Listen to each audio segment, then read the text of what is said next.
السلام علیکم ورحمۃ اللہ وبرکاتہ۔ آج کا ہمارا موضوع ہے غسل کا بیان، یعنی کہ ہم اس میں مختلف غسل کے بارے میں پڑھیں گے کہ کون سا غسل کب اور کیسے کرنا چاہیے۔ جیسے غسل جنابت ہے، جمعے کے دن کا غسل ہے، یا میت کو غسل دے کر آنے کے بعد جو غسل ہوتا ہے وہ اسی طرح سے اور بھی۔ سب سے پہلے ہم دیکھتے ہیں غسل جنابت کا طریقہ۔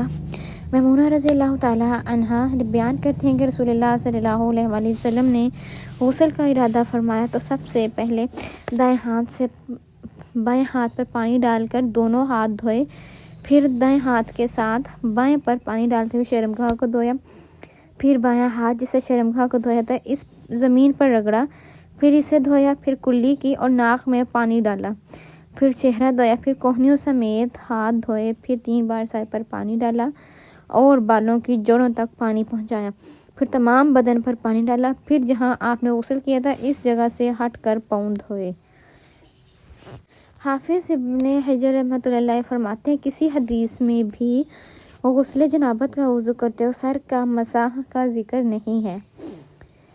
عائشہ اور عبداللہ بن عمر رضی اللہ تعالیٰ عنہم رسول اللہ صلی اللہ علیہ وآلہ وسلم کے غسل جنابت میں وضو کا ذکر کرتے ہوئے فرماتے ہیں کہ آپ نے سر کا مسح نہیں کیا بلکہ اس پر پانی ڈالا۔ امام نسائی نے اس حدیث پر یہ باب باندھا ہے کہ جنابت کے وضو میں سر کا مسح ترک کرنا۔ امام ابو داؤد رحمۃ اللہ علیہ فرماتے ہیں کہ میں نے امام احمد سے سوال کیا کہ جنبی جب غسل سے قبل وضو کرے تو کیا سر کا مسح بھی کرے؟ آپ نے فرمایا وہ مسح کس لیے کرے جب کہ وہ اپنے سر پر پانی ڈالے گا؟ امی عائشہ رضی اللہ تعالیٰ عنہا نے کہا کہ میں اور رسول اللہ صلی اللہ علیہ وسلم ایک برتن سے نہاتے اور دونوں اس سے چلو بھر بھر کر لیتے تھے۔ آبادی میں غسل کرتے وقت پردے کا اہتمام ضروری ہے۔ تنبیہ اس میں کیا کی گئی کہ نماز کے لیے غسل جنابت کا وضو کافی ہے۔ دیگر غسل یعنی کہ غسل جنابت کے بعد ان احوال کا ذکر کیا جا رہا ہے جن میں غسل کرنا واجب، مسنون یا مستحب ہے، جس میں سب سے پہلے جمعے کے دن غسل۔ ابن عمر رضی اللہ تعالیٰ عنہما سے روایت ہے رسول اللہ صلی اللہ علیہ وآلہ وسلم نے فرمایا جب تم میں سے کوئی شخص نماز جمعہ کے لیے آئے تو وہ غسل کرے۔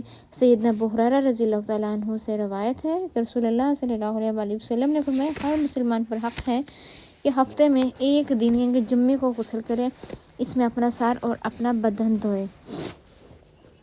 سیدنا ابو سعید خدری رضی اللہ تعالیٰ عنہ کہتے ہیں کہ رسول اللہ صلی اللہ علیہ وآلہ وسلم نے فرمایا جمعے کے دن ہر بالغ مسلمان پر نہانا واجب ہے۔ ابن جوزی رحمۃ اللہ علیہ فرماتے ہیں کہ جمعے کے دن غسل کرنا واجب ہے کیونکہ اس کی احادیث زیادہ صحیح اور قوی ہیں۔ اور دیکھیں میت کو غسل دینے والا غسل کرے۔ سیدنا ابو ہریرہ رضی اللہ تعالیٰ عنہ روایت کرتے ہیں کہ رسول اللہ صلی اللہ علیہ وسلم نے فرمایا جو شخص میت کو غسل دے اسے چاہیے کہ وہ خود بھی نہائے۔ ابن عمر رضی اللہ تعالیٰ عنہ فرماتے ہیں ہم میت کو غسل دیتے، پھر ہم میں سے بعض غسل کرتے اور بعض نہ کرتے۔ دونوں احادیث کو ملانے سے یہ ثابت ہوا کہ جو شخص میت کو غسل دے اس کے لیے نہانا مستحب ہے، ضروری نہیں ہے۔ نو مسلم کے لیے غسل۔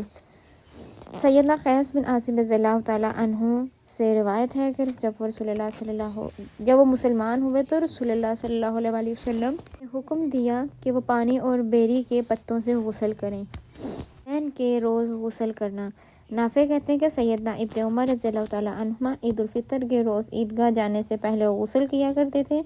سیدنا علی رضی اللہ تعالیٰ عنہ نے فرمایا جمعہ، عرفہ، قربانی اور عید الفطر کے دن غسل کرنا چاہیے، یہ عیدین کے روز غسل پر سب سے اچھی دلیل ہے۔ امام نووی فرماتے ہیں اس مسئلے میں اعتماد سیدنا عبداللہ بن عمر رضی اللہ تعالیٰ عنہما کے اثر پر ہے، نیز اس کی بنیاد جمعے کے غسل پر قیاس ہے۔ احرام کا غسل۔ سیدنا زید بن ثابت رضی اللہ تعالیٰ عنہ سے روایت ہے کہ حج کا احرام باندھتے وقت رسول اللہ صلی اللہ علیہ وآلہ وسلم نے غسل فرمایا۔ مکہ میں داخل ہوتے وقت غسل کرنا۔ ابن عمر رضی اللہ تعالیٰ عنہما فرماتے ہیں کہ رسول اللہ صلی اللہ علیہ وآلہ وسلم مکہ میں داخل ہوتے وقت غسل کرتے تھے۔ مسواک کا بیان۔